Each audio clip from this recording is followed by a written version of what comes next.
2022 সালে জাপানের সাথে জার্মানির খেলা, ফিফা ওয়ার্ল্ড কাপ 2022।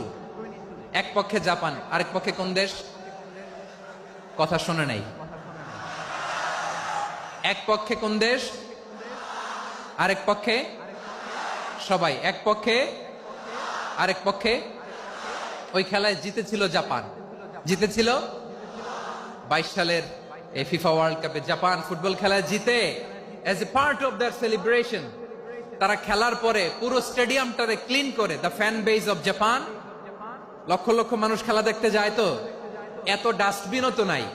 তো যারা ডাস্টবিনে জায়গা পায় নাই, তারা এই যে চকলেটের প্যাকেট, পানির বোতল, চিপসের প্যাকেট তারা এদিকে সেদিকে রেখে দিয়েছে।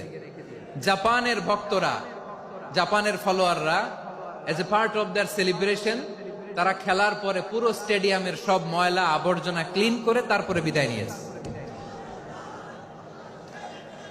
তাদেরকে কি ক্লিন করার দায়িত্ব দেয়া হয়েছিল? এই যশোর, জাপানের যে ছেলেরা খেলা দেখতে গেছিল ওদেরকে কি ক্লিন করার দায়িত্ব দিছিল? তারা কি স্টেডিয়ামের পরিচ্ছন্নতা কর্মী? তাদের আকল, তাদের সিক্স সেন্স তাদেরকে বলেছে। ছোটবেলা থেকে জাপান গভর্নমেন্ট ওদেরকে এত পরিচ্ছন্নতা শেখায়, ক্লিনলিনেস অ্যাওয়ারনেস ক্যাম্পেইন করায়।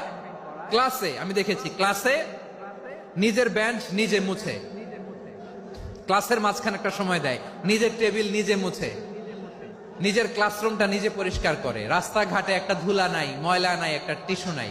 খেলার পরে গোটা বিশ্বকে তাক লাগিয়ে দিয়েছে। জাপানের ফ্যানরা সবার রেখে যাওয়া গার্বেজ, টিস্যু, বোতল পরিষ্কার করে তারপরে স্টেডিয়াম থেকে বিদায় নিয়েছে। আমরা কেন এমন হইতে পারলাম না? আমরা কেন এমন হইতে পারলাম না? জাপানের যারা এগুলো করছে ওদের 3টা করে চোখ না? চোখ তো 3টা, জাপানো লাগো। জাপানো লাগো হাত তো 4টা, কান তো 6টা। হ্যাঁ, নাকি আমার মতো 2 হাত 2 কানওয়ালা মানুষ? চোখে দেখলে ওটা মানুষ না। চিন্তা করছেন? তার মানে জাপানিজদেরকে যে গ্রুমিং করে শিখানোর মাধ্যমে পরিচ্ছন্ন বানানো গেছে। ওরা যেমনি মানুষ, আমরাও মানুষ। আমাদের সন্তানদেরকে শেখালে তারাও পারবে, পারবে কিনা?